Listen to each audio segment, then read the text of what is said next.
Papasok po siya. Papasok po ako. Kaya ngayon ay, ano nang gagawin natin? Wala ka. Kaya ngayon po ay mag-intay lang kami ng oras para mag-ligo at ano gagawin natin? Bibihis na Papasok.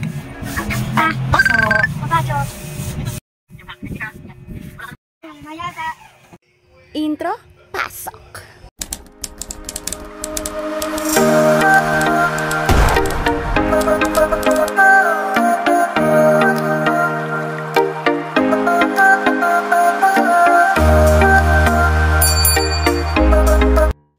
Hi guys! Good morning! 9:45 AM. Naligo na si Sayon at gagayakan ko na. Papasok na kasi siya sa school. At dahil request niya, siya daw ang magbablog. Sana all. Hey guys, papasok na ako. At ito naman, natupad na niya yung kanyang pinakagustong magpakiyot araw-araw sa camera. Mga mare, naglalakad lang kami kasi hindi naman kalayuan ang school. Dumaan nga muna kami sa tindahan dyan kasi nagpapadagdag siya ng kanyang baon. Pagkatapos naming bumili, ayan, naglalakad na kami papunta sa Malilom habang nag-aantay ng oras mag-uwian ng second section. At ito na nga mga mare, papunta na kami sa school nila at ito, magaganap.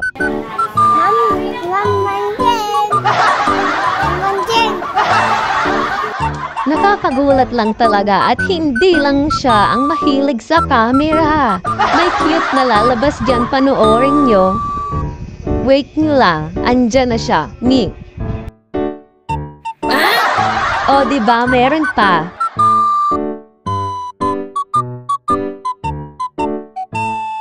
Napaka-cute naman talaga, kaya lang naharangan siya.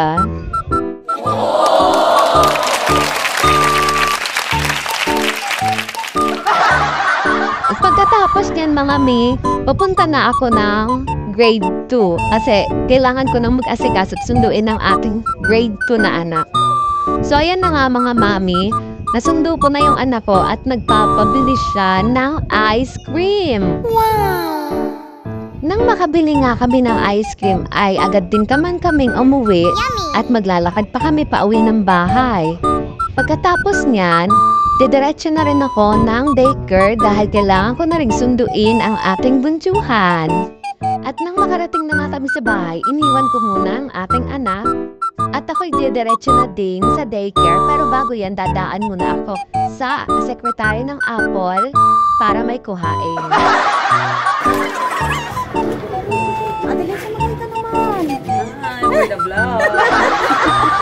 At ito na nga mga day, nakuha ko na ang dapat kuhain. At ito na nga, nakuha ko na, didiretso na ako ng school. Hindi naman nakapapagod day. Hindi halata, pabalik-balik ako. At ito na nga, nasundo ko na ang aking bunsuhan. Ito na ako, mama. Ito na ako. Siya daw ang magbablog ay di pagbigyan ng hilig ng walang ligahe. Wala ka talagang ibang ginawa kundi magpa-cute sa camera. At ito na nga guys, hayaan ko na lang siyang magsalita. Hey guys, uwi na ako. Wow! Lapit na nga kami bahay. Nandito na nga kami sa aming bahay at meron daw siyang ipapakita sa akin at hanggang dito na lamang ako mga guys. Salamat sa panonood. Paalam!